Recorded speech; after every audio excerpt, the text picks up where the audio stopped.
New data from the Department of Health highlights the number of wasted vaccines statewide. Out of all of the vaccines shipped here, more than 3,800 were unable to be used. That's about 2%.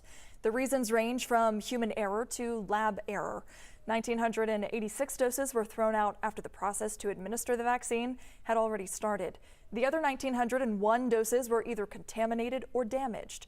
Despite the number of wasted vaccines, more than 1.4 million doses have gone into arms. Another 427,000 are still sitting in freezers.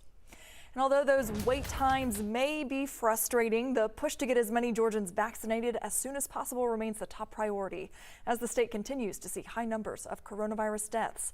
The death toll in the state now just short of 14,000. You can see that orange bar at the very far right. Yeah, that's way too high. That's after the State Department of Health reported 105 new deaths yesterday.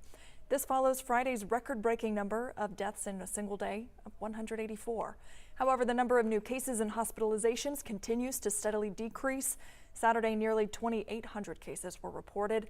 Georgia is one of at least 40 other states now seeing a downward trend in cases.